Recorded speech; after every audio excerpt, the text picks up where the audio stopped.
باپ اپنے بیٹے کو کوئی بات کہے تو سعادت مند بیٹے کو غور سے وہ بات سننی چاہیے۔ استاد یا شیخ اپنے شاگرد کو کوئی بات کہے تو اسے غور سے اس بات کو سماعت کرنا چاہیے، چونکہ کہنے والا اس کا بزرگ ہے۔ لیکن وہ بزرگ، وہ شیخ، وہ استاد اگر ساتھ قسم بھی کرے تو پھر اور زیادہ مضمون کی اہمیت ہو جاتی ہے کہ یہ کوئی اہم مضمون تھا جس سے قبل قسم کی جا رہی ہے۔ اب یہاں جو ارشاد فرمایا جانے لگا ہے اس سے قبل میرے رب نے رب ہو کے قسم کی ہے۔ میرا مالک تو یوں بھی کہہ دیتا تو کافی تھا، لیکن مضمون اتنا اہم ہے کہ اس کو بیان کرنے سے قبل میرے رب نے قسم کی، اور پھر قسم بھی ایک نہیں کی، 5 قسمیں کی۔ والعادیات ضبحا، قسم ہے ان گھوڑوں کی جب وہ تیز دوڑیں تو ان کے سینوں سے آواز نکلتی ہے۔ راہ حق میں جہاد کے لیے جب گھوڑے دوڑتے ہیں تو ان کے سینوں سے نکلنے والی آواز اللہ کو کتنی محبوب ہے کہ ان گھوڑوں کی قسم کی۔ فالموریات قدحا، اور وہی گھوڑے جب برق رفتاری سے دوڑتے ہیں اور پتریلی زمین میں جب ان کا گزر ہوتا ہے تو ان کے پاؤں سے لگی ہوئی کھریوں کے ٹکرانے سے، پتھروں سے جو شرارے نکلتے ہیں، اللہ فرماتا ہے کہ میں ان گھوڑوں کی قسمیں کرتا ہوں کہ جن کے پاؤں سے لگی ہوئی کھریوں کے ٹکرانے سے پتھروں سے شرارے نکلے۔ پھر ارشاد فرمایا فالمغیرات صبحا، اور وہ گھوڑے صبح کے وقت جب حملہ آور ہوتے ہیں اور دشمن کے لشکروں کو تخت و تاراج کرتے ہیں تو ان حملہ آور ہونے والے گھوڑوں کی قسم۔ فَأَثَرْنَ بِهِ نَقْعًا، اور جب وہ حملہ آور ہوتے ہیں تو ان کی سموں سے گرد اڑتی ہے تو اللہ فرماتا ہے وہ گرد اڑانے والے گھوڑوں کی قسم۔ پھر ارشاد فرمایا فَوَسَطْنَ بِهِ جَمْعًا، اور وہ بہادر اور دلیر گھوڑے اپنے سوار کو لے کر کے جب دشمن کے قلب میں گھس جاتے ہیں اور جتھوں پر حملہ آور ہوتے ہیں تو مجھے گھوڑوں کی یہ ادا بھی اچھی لگتی ہے، تو مجھے ان گھوڑوں کی قسم۔ تو 5 قسمیں کی۔ قسم ہے ان گھوڑوں کی جو دوڑتے ہیں تو ان کے سینوں سے آواز نکلتی ہے۔ قسم ہے ان گھوڑوں کی کہ جب وہ پتھریلی زمین سے گزریں تو ان کے پاؤں سے لگی ہوئی کھریوں کے ٹکرانے سے، پتھروں سے جو شرارے نکلیں۔ قسم ہے مجھے ان گھوڑوں کی جو لشکروں کو تاخت و تاراج کریں۔ قسم ہے ان گھوڑوں کی جب وہ حملہ آور ہوں تو گرد اڑے، اور قسم ہے ان گھوڑوں کی جو لشکروں کے کلیجے چیر دیں اور آگے بڑھ جائیں اور دشمنوں کے جتھوں پہ حملہ آور ہوں۔ تو ان 5 قسم کے گھوڑوں کی میرے رب نے قسم کی ہے۔ اللہ اکبر! میرے مالک ذات کے گھوڑے اور تو ان کی قسمیں کرے، تو کہا کہ یہ گھوڑے میرے محبوب کے غلاموں کے ہیں۔ اللہ اکبر! محبوب کے غلاموں کے گھوڑوں کے پاؤں سے لگی ہوئی کھریوں کے ٹکرانے سے، پتھروں سے جو شرارے نکلے، رب کو وہ بھی پسند ہیں۔ ذرا غور تو کیجئے۔ تو ذات کے گھوڑے بھی ہوں لیکن نسبت محبوب سے ہو تو وہ گھوڑے بھی اچھے لگتے ہیں۔ اچھا ذرا آگے آ جائیے، ذات کا کتا ہے لیکن ولیوں کے سنگ جڑ گیا۔ اللہ نے اس کتے کا ذکر قرآن میں کیا، بلکہ اس کے بیٹھنے کے سٹائل کو بیان کیا۔ وَقَلْبُهُمْ بَاسِطٌ ذِرَاعَيْهِ بِالْوَسِيدِ، ان کا کتا غار کے دھانے پہ اپنے بازوؤں کو پھیلا کے بیٹھا ہے۔ غار کی دہلیز پر بیٹھنے والے کتے کی حیت جلوس کو، اس کے بیٹھنے کے سٹائل کو قرآن نے بیان کیا۔ مالک اس میں ہمارے لیے کیا ہدایت ہے؟ ایک کتے کے بیٹھنے کے سٹائل کو تو بیان کر رہا ہے، اس کی حیت جلوس کو بیان کر رہا ہے، انداز نشست کو بیان کر رہا ہے، تو قرآن تو سراپا ہدایت ہے، تو اس میں ہمارے لیے کیا ہدایت ہے؟ کہا یہی تو بتانا چاہتا ہوں کہ ذات کا کتا بھی ہو، سنگ نیکوں کے جڑ جائے تو وہ قابل ذکر ہو جاتا ہے، اور اگر تم میرے ولیوں سے جڑ جاؤ گے پھر تمہارا مرتبہ کیا ہوگا؟ یہاں تو کتے جڑ جائیں تو قابل ذکر ہوتے ہیں۔ اچھا ذات کی چیونٹی ہے لیکن راہ تکتی حضرت سلیمان پیغمبر کا، تو اس چیونٹی کی گفتگو اللہ نے قرآن میں بیان کر دی اور اس کے نام کی صورت اتار دی. النمل، سورہ نمل اس چیونٹی کے نام پہ صورت ہے جو حضرت سلیمان علیہ السلام کی راہیں تک رہی تھی اور اپنی ہم جولیوں سے کہہ رہی تھی جلدی جلدی اپنے بلوں میں داخل ہو جاؤ، اللہ کے نبی کا لشکر بے خبری میں کہیں تمہیں کچل نہ ڈالے. اور حضرت سلیمان نے اس چیونٹی کی بات کو سنا، فتبسم ضاحکا من قولها، اور مسکرا بھی پڑے. تو چیونٹی بھی ہو، گھوڑے بھی ہوں، کتے بھی ہوں، لیکن جب اچھے لوگوں کے سنگ جڑ جائیں، نسبت بلند ہو جائے تو وہ قابل ذکر ہو جاتے ہیں. تو ہیں گھوڑے لیکن میرا رب رب ہو کے قرآن میں ان گھوڑوں کی اداؤں کی قسمیں کر رہا ہے. والعادیات ضبحا فالموریات قدحا فالمغیرات صبحا فأثرن بہ نقعا ووسطن بہ جمعا. قسم ان گھوڑوں کی جو تیز دوڑیں تو سینوں سے آواز نکلے، پتھریلی زمین میں جائیں تو پاؤں سے شرارے نکلیں، گرد و غبار اڑائیں، دشمن کے لشکروں کو طاقت و تاراج کر کے ان کے جتھوں میں گھس جائیں. ان دلیر اور بہادر گھوڑوں کی میرا رب رب ہو کے قسم کر رہا ہے. یہاں قسم کی بات چلی تو اللہ نے محبوب کے گھوڑوں کی قسم کی، گھوڑوں کی اداؤں کو پسند کیا. محبوب کے غلاموں کے گھوڑے، ان کے پاؤں سے لگی ہوئی کھریوں سے ٹکرانے والے پتھروں سے نکلنے والے شرارے، رب کے وہ بھی محبوب. اللہ اکبر. تو پھر قسم کی بات چلی تو کبھی گھوڑوں کی قسمیں کی، کبھی محبوب کی راہ گزر کی قسم کی. لا اقسم بہذا البلد، مجھے قسم ہے اس شہر کی. تو شہر مکہ کی قسم کیوں کی؟ وہاں کعبۃ اللہ ہے، مقام ابراہیم ہے، چاہے زمزم ہے، صفا و مروہ ہے، مزدلفہ ہے، منا ہے، عرفات ہے، قدم قدم انوار کی برستی برکھا ہے، مطاف ہے، حتیم ہے، مستجاب ہے، مستجار ہے، ملتزم ہے، باب کعبہ ہے، سقف بیت اللہ ہے.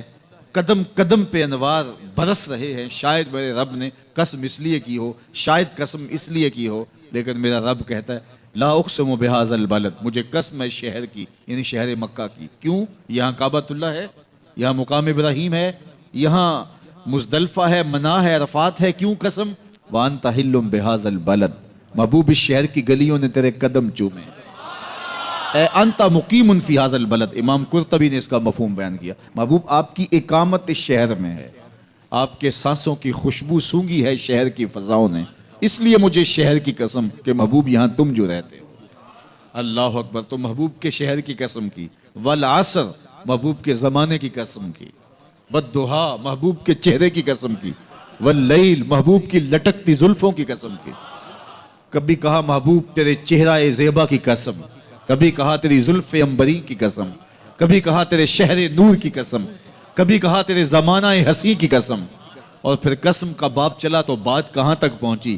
محبوب نہ صرف تیرے شہر کی قسم، نہ صرف تیری گلیوں کی قسم، نہ صرف تیرے چہرہ زیبا کی قسم، نہ تیری زلف نور کی قسم، نہ تیرے عہد زرین کی قسم. محبوب تیری قسم تو ہے ہی تیرے غلاموں کے گھوڑوں کے پاؤں سے لگی ہوئی کھریوں کے ٹکرانے سے جو شرارے اڑتے ہیں، میں خدا ہو کے ان شراروں کو بھی پسند کرتا ہوں اور ان گھوڑوں کی بھی قسمیں کرتا ہوں. یہ قرآن ہے نا. والعادیات ضبحا، قسم ہے محبوب تیرے غلاموں کے گھوڑوں کی. اللہ اکبر. قسم ہے ان کے سینوں سے نکلتی آواز کی، قسم ہے ان کے پاؤں سے نکلتے ہوئے شراروں کی، قسم ہے ان کی خوبصورت اداؤں کی، ان اداؤں والوں گھوڑوں کی قسم. اللہ اکبر. یہ قسمیں کرنے کے بعد جواب قسم کیا ہے؟ دیکھیے میں یہاں بیٹھا ہوں اور میں گفتگو کے آغاز پہ ہی قسمیں اٹھانا شروع کر دوں. مجھے قسم ہے رب کعبہ کی، مجھے قسم ہے عرش الہی کے مالک کی، مجھے قسم ہے زمین و آسمان کے خالق کی. تو قسموں پہ قسمیں کرتا جاؤں تو جو مجھے غور سے سننے کا عادی نہیں بھی ہے تو وہ بھی متوجہ ہو جائے گا اور سننے کے لیے بے چین ہو جائے گا کہ حضرت قسموں پہ قسمیں اٹھائے جا رہے ہیں، کوئی بات ہے آج. تو میرا رب رب ہو کے قسمیں کر رہا ہے. تو اس کے بعد جواب قسم کیا ہے؟ تو کان کھڑے ہو گئے، روحوں میں پیاس بڑھ گئی اور سماعتیں بچھ گئی کہ میرے مالک تو قسموں پہ قسمیں کر رہا ہے. کبھی گھوڑوں کی اداؤں کی قسمیں، کبھی ان کے سینوں سے نکلتے ہوئے جو ہے وہ اس مہیب آواز کی قسمیں، کبھی پاؤں سے اڑتے ہوئے شراروں کی باتیں، اور کبھی ان کے پاؤں سے اڑتی ہوئی دھول کی کہانیاں. تو قسم پہ قسم، اور قسمیں بھی گھوڑوں کی. تو کوئی بات ہوگی تو ایک دم کان کھڑے ہو گئے تو جواب آیا ان الانسان لربہ لکنود، بے شک انسان اپنے رب کا ناشکرا ہے، انسان اپنے رب کا ناشکرا ہے۔ قسمیں گھوڑوں کی ان کی اداؤں کی اور ناشکرا حضرت انسان کو کہا۔ یہ کتنی لطیف چوٹ تھی جو حضرت انسان کو ماری گئی۔ یا اللہ ہمیں ناشکرا کہنا تھا تو کہیں اور مقام پہ کہہ لیا جاتا، گھوڑوں کی تو قسمیں کرے اور ہمیں ناشکرا کہے۔ گھوڑوں کی قسمیں ہو رہی ہوں اور انسان کو ناشکرا کہا جائے، انسان کو ناشکرا کہنا تھا تو کسی اور موقع پہ کہہ لیا جاتا۔ کہا یہی تو سمجھانا چاہتا ہوں کہ چم میٹھا نہیں ہوتا، کام میٹھا ہوتا ہے۔ تو ذات کے گھوڑے بھی ہوں لیکن کام کرے تو مجھے وہ بھی اچھے لگتے ہیں، اور تم انسان بنے ہو، نقوش بڑے اچھے ہیں، قدے رانا رکھتے ہو، جھیل جیسی آنکھیں ہیں، اور تم چلتے ہو تو قیامت چلتی ہے، لیکن مجھے تم اچھے نہیں لگتے اگر تم ناشکرے ہو۔ یہ ہیں ذات کے گھوڑے لیکن میرے محمد عربی کے غلاموں کے غلام ہیں، مجھے اچھے لگتے۔ تو وہ چم نہیں دیکھتا، وہ کم دیکھتا ہے۔ تو ذات کے گھوڑے بھی ہوں لیکن نسبت ہو میرے حضور سے، نسبت میرے رسول سے ہو تو رب کو وہ اچھے لگتے ہیں۔ تو کہا والعادیات ضبحا فالموریات قدحا فالمغیرات صبحا فأثرن به نقعا فوسطن به جمعا ان الانسان لربہ لکنود، بے شک انسان اپنے رب کا ناشکرا ہے۔ اللہ اکبر۔ پھر فرمایا وَإِنَّهُ عَلَىٰ ذَلِكَ لَشَهِيدٌ، اس پر کسی دلیل کی ضرورت نہیں ہے کہ یہ ناشکرا ہے، یہ خود اس کا گواہ ہے۔ ذرا اپنے اندر اتر کے دیکھے کہ یہ کھڑا کہاں ہے، یہ کس قدر نعمتیں پانے کے باوجود شکوے کی زبان کھولے رکھتا ہے۔ یہ ناشکرا ہر وقت اس کی نعمتوں کی ناشکری کرتا رہتا ہے۔ جتنی نعمتیں اس کو عطا کی، اس کو تو ہم نے جو چمکتی روشن آنکھیں دی ہیں، اس کو بولتی زبان بخشی ہے، خوبصورت چہرہ دیا ہے، قد رانا بخشا ہے، اس کو دماغ دیا ہے، دماغی قوتیں عطا کی ہیں، اور اس کو سننے والے کان دیے، اس کی زبان پہ ذائقے رکھ دیے، نظام انہضام، نظام تنفس، کیا کیا نہیں سے عطا کیا، لیکن ہر وقت یہ ناشکری کے کلمات ہی بولتا رہتا ہے۔ میرے پاس یہ بھی نہیں، یہ میرے پاس یہ بھی نہیں، میرے پاس یہ بھی نہیں۔ دیکھیں اس کے پاس کیا کیا اس کے مالک نے عطا کیا ہے۔ تو یہ ہر وقت ناشکری، اور پھر جوں جوں ہم قیامت کے قریب ہوتے چلے جا رہے ہیں ناشکری بڑھتی چلی جا رہی ہے۔ میں کوئی بہت لمبی عمر نہیں رکھتا، لیکن مجھے آج سے 35 سال پہلے کے حالات کی ہوش ہے، اور جو میرے سے زیادہ عمر میں ہیں وہ اس سے پہلے کے حالات جانتے ہیں۔ تو میرا بنیادی طور پہ ایک دیہات سے تعلق ہے، تو میں اچھی طرح جانتا ہوں کہ لوگوں کے پاس جو آج کچھ ہے وہ آج سے 35-40 سال پیچھے نہیں تھا۔ بالخصوص دیہاتوں کے اندر لوگوں کے پاس ایک یا دو جوڑے ہوتے تھے اور انہیں بار بار پہنتے تھے۔ کسی شادی یا بیاہ کے موقع پہ جانا ہوتا تو بعض اوقات کسی سے وہ لباس یا جوتے مانگ کے لے کے جاتے۔ مجھے اچھی طرح یاد ہے کہ اس زمانے میں لوگ اپنے کندھے پر ایک کپڑا رکھا کرتے تھے، اور شادی پر اگر کسی نے جانا ہوتا تو جس کا کپڑا بہت اچھا ہوتا تو اس سے وہ مانگ لیا کرتے تھے کہ میں نے ذرا شادی پہ جانا ہے۔ بڑے بھائی کے جوتے پہن لیا کرتے تھے، اور اسی طرح گزر ہوتا تھا۔ کبھی کوئی شکوہ زبان میں پیدا نہیں ہوا تھا، اور لوگوں کے شکستہ سے کچے گھر ہوتے تھے، اور گھر کے صحن میں ایک درخت ہوتا تھا، دوپہر وہاں کاٹ لیتے تھے۔ اکثر لوگ دوپہر کا کھانا تیار نہیں کرتے ہوتے تھے، دودھ پی کر کے ہی گزارا کر لیتے تھے۔ صبح کو ناشتہ اور شام کو کھانا ہوتا تھا، لیکن اس کے باوجود اللہ کا شکر کیا کرتے تھے۔ یہ پچھلے دن میں گزرا تو دیکھا کہ بچے کھیل رہے ہیں اور غبارے پھوڑ رہے ہیں، اور جب غبارہ پھٹتا ہے نا تو بچے خوش ہوتے ہیں، کہے لگاتے ہیں۔ پھر دوسرا غبارہ ہے وہ اس سے کھیلنے لگ جاتے ہیں، اور پھر جب وہ پھٹتا ہے تو پھر خوش ہوتے ہیں۔ تو میں ذرا رک گیا اور اس منظر کو دیکھنے لگا، اور پھر میں نے کہا کہ غبارہ پھٹتا ہے تو یہ بچے خوش ہوتے ہیں، لیکن جب ہمارا زمانہ ہوتا تھا، جب ہم بچے تھے تو غبارہ پھٹتا تھا، ہم رونے لگ جاتے تھے، کیونکہ کھیل ہی ختم ہو جاتا تھا۔ ایک ہی غبارہ ہوتا تھا 5-6 بچوں کے پاس، اور غبارہ پھٹ گیا تو کھیل ختم، تو سارے رونے لگ جاتے تھے۔ اور اب یہ غبارے پہ غبارہ پھوڑ رہے ہیں اور خوش ہو رہے ہیں، تو کہاں سے کہاں ہم آ پہنچے۔ لیکن اس زمانے میں اگر کسی سے پوچھا جاتا، لوگ پیدل سفر کرتے اور لباس بھی پورے نہ ہوتے، تو جب کسی سے پوچھا جاتا کیا حال ہے تو وہ لمبا ہاتھ کر کہتا ہے اللہ کا شکر ہے۔ اس کی باڈی لینگویج بتاتی تھی کہ وہ اس کا رواں رواں اللہ کا شکر ادا کر رہا ہے۔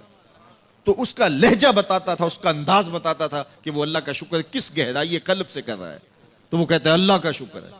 اور آج جب کہ اتنی نعمتیں لوگوں کو میسر ہیں، اتنا کچھ نصیب ہے، عالی نصب گھروں میں رہتے ہیں، لمبی لمبی گاڑیاں ہیں، سہولتیں ہیں، آسودگیاں ہیں، آسائشیں ہیں، مالی آسودگی ہے، رہائشی آسودگی ہے، کھانے پینے کے وافر سامان ہیں، ٹیبل پہ اتنے کھانے لگے ہوئے ہوتے ہیں کہ باری نہیں آتی کھانے کی، اور اس قدر لباس ہے کہ موسم گزر جاتا ہے اور بعض لباس بدلنے کی باری نہیں آتی، لیکن اس کے باوجود کسی سے پوچھیں جناب کیا حال ہے، آسودہ حال شخص سے بھی پوچھیں تو وہ بھی بڑے آہستگی سے کہتا ہے بس چل ہی رہا ہے۔ تو وہ زمانہ تھا کہ جب لوگوں کے پاس کچھ تھا نہیں تو لمبا ہاتھ کر کے کہتے تشکر کا لہجہ کتنا دل آویز تھا، اللہ کا شکر ہے، اور آج کہتے بس گزر ہو ہی رہی ہے، بس چل ہی رہا ہے، تو ناشکری بڑھتی چلی جا رہی، اتنا کچھ ہونے کے باوجود جو ہے وہ ان کا بھی چل ہی رہا ہے۔ تو کہا ان الانسان لربہ لکنود، بے شک انسان اپنے رب کا ناشکر ہے، اتنی نعمتیں کھانے کے باوجود، اتنی دولتیں سمیٹنے کے باوجود، اتنی عزتیں پانے کے باوجود، اتنی آسائشیں حاصل کر چکنے کے باوجود، دولت کے اتنے انبار رکھنے کے باوجود، اس کی زبان بولتے ہوئے کتنے بخل سے کام لیتی ہے کہ بس گزر اوقات ہو ہی رہی ہے۔ اور میاں تیرے رب نے تجھے اتنا کچھ دیا، یہ دولتیں، یہ دولتوں کے انبار، یہ آسودگیاں، یہ بہاریں، یہ سب کچھ نہ ہوتا، تجھے زندگی بخش دی تھی، اس کا ہی شکر تیرے اوپر واجب تھا۔ اللہ اکبر، اللہ نے حضرت انسان کو یہ جو کچھ دیا ہے، کتنی چیزیں ہیں ہمیں پتہ بھی نہیں کہ وہ نعمت ہے، لیکن اللہ نے ہمیں عطا کی ہے۔ دنیا کا ایک امیر ترین شخص تھا اوناسس، تو اس کے یہ آنکھوں کے جو پپوٹے تھے یہ کام کرنا چھوڑ گئے، ہمیں کبھی اس کا احساس بھی نہیں ہوا کہ یہ کوئی نعمت ہے، آٹومیٹک سسٹم میرے رب نے لگایا ہے، ادھر تنکا اڑا ادھر آنکھ بند ہو گئی، لیکن اس کو مسئلہ کیا ہوا کہ یہ پٹھے اس کے ختم ہو گئے اور وہ اپنی مرضی سے آنکھیں نہیں بند کر سکتا تھا، ڈاکٹر سلوشن ٹیپ لگا کے آنکھیں کھول دیتا اور جب اس نے سونا ہوتا تو وہ بند کر دیتا۔ دنیا کے امیر ترین لوگوں میں سے ایک نام تھا، تو کسی نے اس سے پوچھا کہ تیری زندگی کی سب سے بڑی خواہش؟ اس نے کاش اپنی آنکھیں اپنی مرضی سے کھول سکوں۔ کہا اس کے لیے تجھے کوئی قیمت لگانی پڑے تو کتنے پیسے لگا سکتا ہے؟ کہا ساری دولت لگ جائے، کاش میں اپنی آنکھیں اپنی مرضی سے کھول سکوں۔ مجھے یہ بتائیے کہ حضرت انسان کو کیا کچھ نہیں اللہ نے دیا؟ یہ لعاب ہے نا، لعاب ہم روز تھوکتے ہیں، یہ مقدار سے کچھ کم ہو جائے تو بولنے میں دقت، نظام خراب۔ یہ جو لعاب ہمارے منہ میں آتا ہے جو ہم تھوک دیتے ہیں، یہ قدرتی گریس ہے جو بولنے میں مدد دیتی ہے، نظام کو ٹھیک رکھتی ہے، اور اگر یہ لعاب کم ہو جائے مقدار سے تو نظم خراب ہو جائے۔ اللہ اکبر۔ تو ہم نے کبھی سوچا کہ یہ بھی نعمتیں ہیں؟ باقی روشن آنکھیں، چمکتا چہرہ اور زور آور ہاتھ، چوڑی چھاتی، دھڑکتا دل، اور کہتے ہیں اس دماغ کا اگر کمپیوٹر تیار کیا جائے تو نیو یارک شہر سے بڑا ایک بکریاں چرانے والے شخص کے دماغ کا کمپیوٹر بنے۔ یہ حضرت انسان کو اللہ نے اتنا کچھ دیا ہے، اور پھر اس کو نعمتیں دی، عزتیں دی، جائیدادیں، زمینیں، لمبی لمبی گاڑیاں، عالی نصب پلازے، کتنا کچھ دیا، پھر خوبصورت اولادیں دی، کیا تسکین قلب کے لیے رکھا اس نے، تو اس کے باوجود بھی یہ کہہ رہا ہے بس چل رہا ہے، گزر اوقات ہو رہی ہے۔ ان الانسان لربہ لکنود، انسان اپنے رب کا کتنا ناشکر ہے، اس نے کیا کچھ سے عطا کیا، کیا کچھ عطا کیا، لیکن یہ شکر کا کلمہ بھی نہیں بولتا، بخل سے کام لیتا ہے، تو کہا یہ ناشکر ہے، اور اس پر کوئی خارج سے دلیل آنے کی ضرورت بھی نہیں ہے۔ وَإِنَّهُ عَلَىٰ ذَلِكَ لَشَهِيدٌ، اور یہ خود اس پہ گواہ ہے، ذرا اپنے اندر اتر کے دیکھے تو یہ کتنا بخل کرتا ہے شکر ادا کرنے میں، اسے خود سمجھ آ جائے گی۔ وَإِنَّهُ لِحُبِّ الْخَيْرِ لَشَدِيدٌ، اور اس کی ایک خصلت یہ ہے کہ یہ دولت کی محبت میں بڑا سخت ہے، دولت کی محبت یہ بہت زیادہ اپنے سینے میں پال چکا ہے، اور یہ دولت اس کی محبوبہ بن گئی ہے۔ دولت تو اس کی ضرورت ہونی چاہیے تھی، لیکن اس نے اس کو اپنی محبوبہ بنا لیا۔ وَإِنَّهُ لِحُبِّ الْخَيْرِ لَشَدِيدٌ، اس کو محبت زر شدت سے ہو گئی ہے، سویر سے شام تک اس کا وظیفہ ہی یہی ہے، اس کی زندگی کے اندر منصوبے یہ چلتے ہیں۔ اللہ نے اتنا نوازا ہوا ہے، اس کی ساری زندگی آسودگی سے گزر سکتی ہے جتنا اس کے پاس موجود ہے، لیکن اس کے باوجود ہر وقت اس کے دماغ کے فیتے پہ یہی چلتا ہے اور یہی کہانی چلتی ہے، یہ زیادہ کیسے ہو، یہ زیادہ کیسے ہو، یہ زیادہ کیسے ہو۔ اس اضطراب نے اس کو بے چین کر دیا ہے، اور خواہش زر نے، حوث زر نے اس کا چین چھین لیا ہے، اور اتنی محبت جاگزی ہوگی اس کے دل میں کہ اللہ کی محبت کے لیے اس کے دل میں جگہ ہی نہیں بچی۔ وَإِنَّهُ لِحُبِّ الْخَيْرِ لَشَدِيدٌ۔ اللہ اکبر۔ اب پہلے گھوڑوں کی اداؤں کی قسمیں کی، پھر اس کے بعد حضرت انسان کی یہ جو بڑی خامیاں تھی، جو خامیاں جڑ ہیں اس کی باقی خامیوں کی، ان کو بیان کیا۔ ایک تو ناشکرہ ہے، جو ملا ہے اس پہ یہ شکر ادا نہیں کرتا، حالانکہ اگر وہ شکر ادا کرے، رب کا وعدہ ہے کہ اگر تم شکر ادا کرو گے میں اور زیادہ دوں گا۔ ایک تو یہ شکر نہیں کرتا، اور دوسرا یہ ہے کہ دولت کی محبت اس کے رگو ریشہ میں رچ بس گئی ہے۔ بلکہ اللہ تعالیٰ نے ان بد نصیب لوگوں کی کہانی بیان کرتے ہوئے کہا جو دولت کو مقصود ہی بنا بیٹھے، الذی جمع مالا وعدد، یہ وہ بد نصیب لوگ ہیں جو مال کو جمع کرتے ہیں اور گنتے رہتے ہیں، بار بار حساب کرتے ہیں۔ الذی جمع مالا وعدد، مال کو جمع کیا، وعدد، اور بار بار اس کو گنتے رہے، اتنے ہو گئے، اب اتنے ہو گئے۔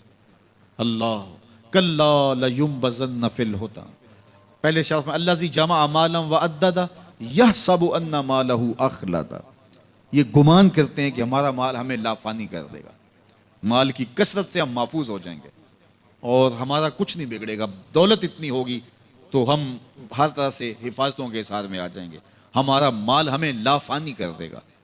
یحسب ان مالہ اخلد، اللہ تعالیٰ نے فرمایا کلا، ایسا ہرگز نہیں ہے، یہ تمہاری بھول ہے کہ مال تمہیں لافانی کر دے گا، مال تمہیں مرنے نہیں دے گا، مال تمہیں محفوظ کر لے گا، کلا، ایسا ہرگز نہیں ہے، بلکہ کیا ہے، لَيُنبَذَنَّ فِي الْحُطَمَةِ، ہم تمہیں پکڑ کے آگ میں ڈال دیں گے۔ لَيُنبَذَنَّ کے لفظ پہ اگر غور کیا جائے تو عربی میں جب ان کا جوتا پرانا ہو جاتا تو پرانا جوتا جب پہننے کے بھی قابل نہ رہتا تو اس کو اتار کے ایسے حقارت سے پھینکتے، اور اس کے لیے لفظ استعمال کرتے نبذت النال، میں نے جوتا پھینک دیا۔ وہ جوتا جو پاؤں میں ڈالنے کے بھی قابل نہ رہے اور اتنا پرانا ہو جائے کہ اس کو اب جو ہے وہ مزید مرمت بھی نہ کروانا ممکن ہو، تو اس کو پھر پھینکا جاتا ہے، اور پھر اس کو وہ حقارت سے پھینکتے ہیں، اور وہ جوتا چلتے ہوئے تنگ کرتا ہے تو پھر اس کو اتار کے حقارت سے رب پھینک دیتے ہیں، تو اس کے لیے لفظ بولتے ہیں نبذت النال، میں نے جوتا پھینک دیا۔ حقارت سے پھینکنے کو نبض کہتے ہیں، اور یہی لفظ اللہ تعالیٰ جل شانہ نے فرمایا کلا لینبذن فی الحطمہ، اے اہل عرب، جس طرح تم جوتا پرانا حقارت سے پھینکتے ہو، ہم حقارت سے تمہیں آگ میں ڈال دیں گے۔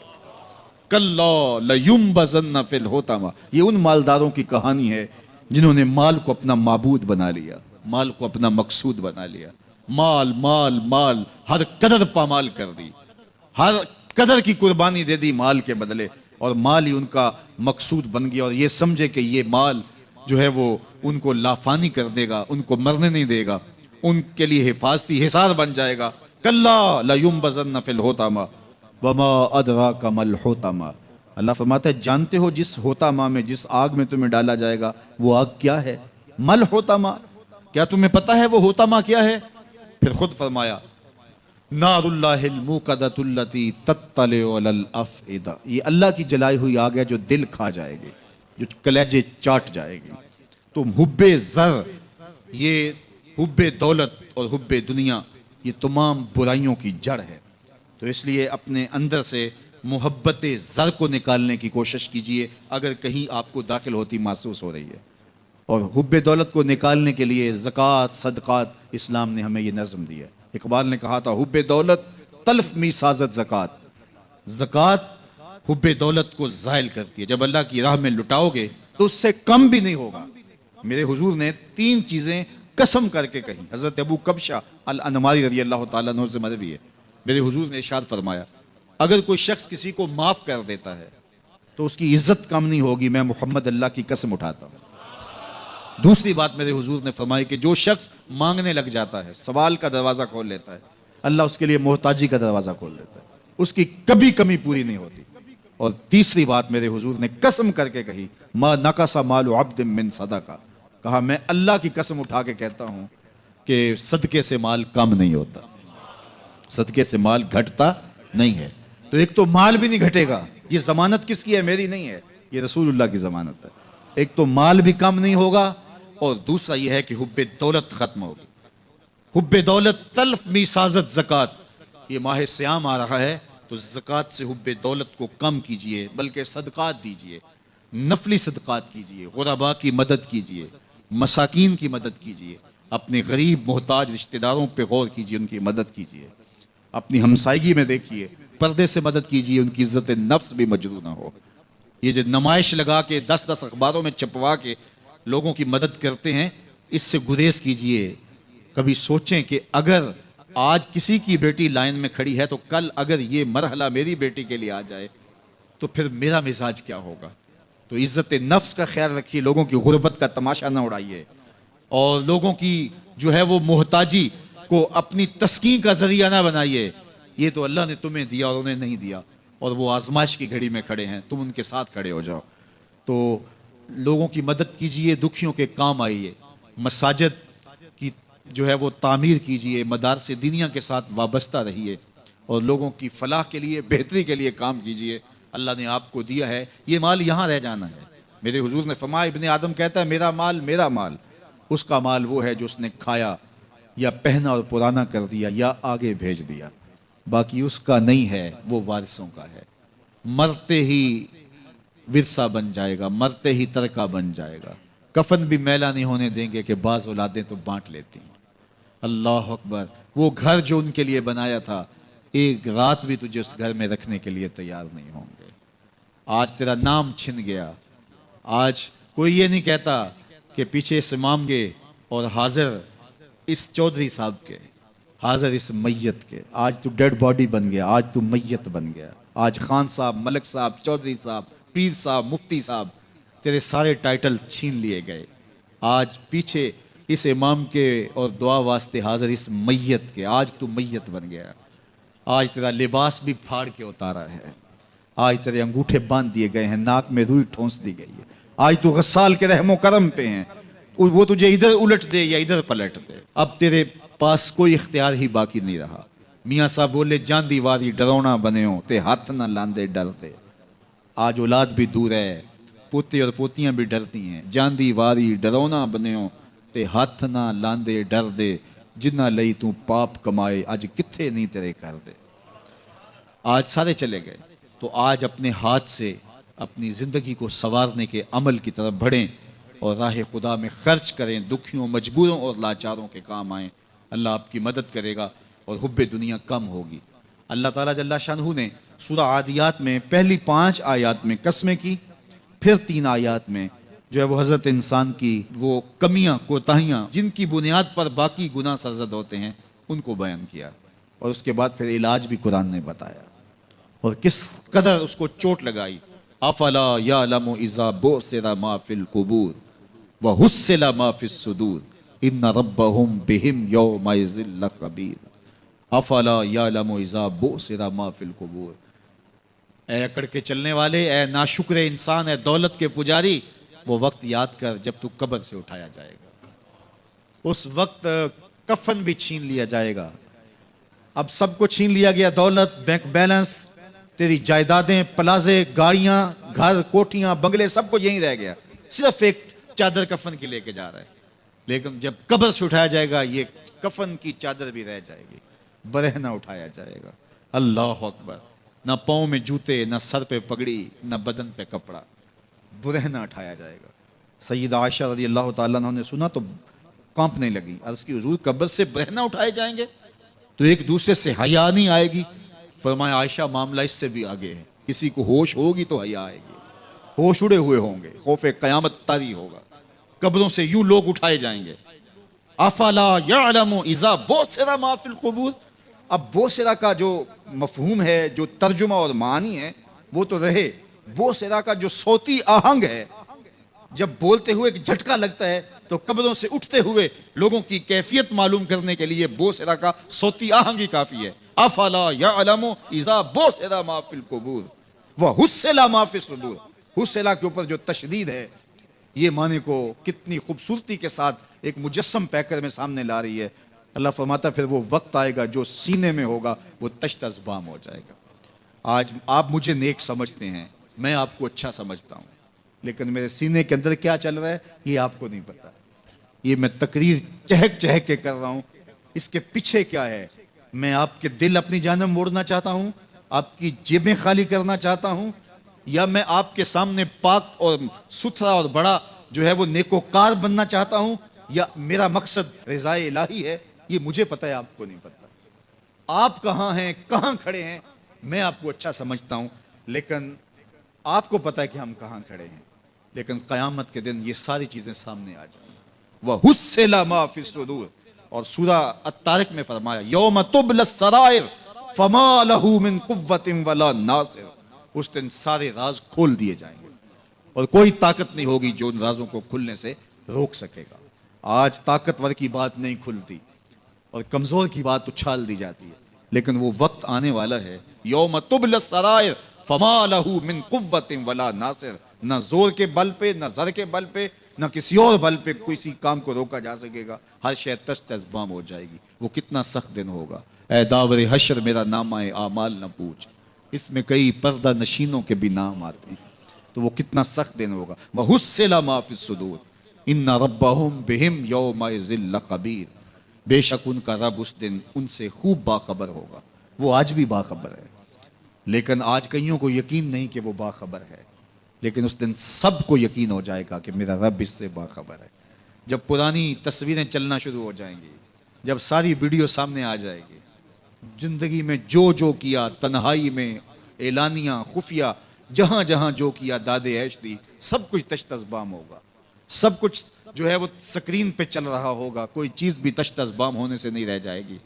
تو پھر بندہ کہے گا اوہو یہ تو سب میرے مالک کو پتا تھا، لوگوں کی نظروں سے چھپ سکا، رب کی نگاہوں سے تو نہیں چھپ سکا، اس کی نگاہوں سے کون چھپ سکتا ہے۔ یہ یقین آج اپنی روحوں میں اتار لو، اچھی طرح سے جذب کر لو۔ گناہوں سے بچنے کا اکثیر نسخہ ہے یہ یقین کہ میرا رب مجھے دیکھ رہا ہے۔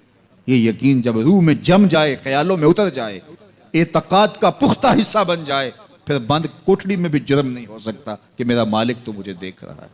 آپ دیکھتے نہیں کہ جب ساتوں دروازے بند کر کے بت کے اوپر موٹا کپڑا ڈال کے زلیخا بولی ہے تلک یوسف اب تو آ جاؤ نا، اب تو کوئی نہیں دیکھ رہا، قال معاذ اللہ، تو جناب یوسف نے کہا میں اللہ کی پناہ میں آتا ہوں۔